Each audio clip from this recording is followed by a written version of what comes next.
तर मंडळी हे सगळे जे कायदे, नियम, चौकटी आर-बी-आयने घातलेले आहेत, त्या फक्त आमच्यासाठीच आहेत, नागरिकांसाठी की बँकांसाठी सुद्धा आहेत? म्हणजे आम्ही आर-बी-आयला बँकांची बँक म्हणतो, परंतु ज्यावेळेला आर-बी-आय गाईडलाईन्स काढते बँकांसाठी, त्यावेळेला बँका का पाळत नाहीत हा मलाही प्रश्न पडतो. म्हणजे पूर्वी तुम्हाला आठवत असेल 5:30 वाजेपर्यंत बँका चालू असायच्या.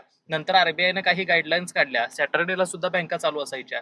नवीन नियम काढले गेले, त्यानुसार मग 5:30 ची बँक कुठेतरी 4ला बंद करण्यात आली आणि त्यानंतर सांगितलं गेलं की सकाळी उघडल्यापासून साधारण 9 वाजल्यापासून ते दुपारचं लंच ब्रेक वगैरे काही नसेल आणि बँकांनी त्या वेळेत सुद्धा इथं आपले प्रतिनिधी नेमले पाहिजेत. जर कॅशियर जेवायला गेला तर दुसरा पर्यायी कॅशियर म्हणून तिथे त्यांच्याकडे उपस्थित असला पाहिजे आणि कामकाज चालू असलं पाहिजे.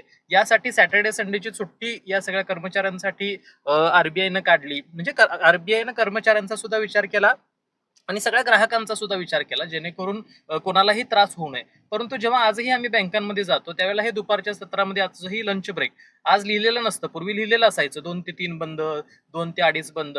पण आता अलिखित पद्धतीचे हे नियम अशा वह्या लावून सुद्धा साजरे केले जात आहेत आणि लोकांना मात्र नाहक त्रास होतोय. विचारायला गेलं तर अजून एक 15 मिनिटात चालू होईल. मग कुठल्या नियमांतर्गत आज आमच्या सगळ्या बँका वागतायत?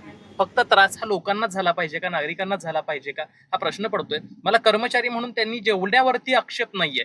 त्यांचं काम त्यांनी केलं पाहिजे, त्यांना लंचसाठी वेळ मिळाला पाहिजे. पण व्यवस्थापनानं योग्य ती काळजी घ्यायला नको का?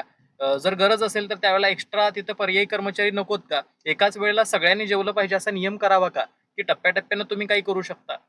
काहीतरी मार्ग काढला पाहिजे. आरबीआयचे नियम जर धाब्यावर बसवले जात असतील तर कुठेतरी चुकतंय असं वाटतं.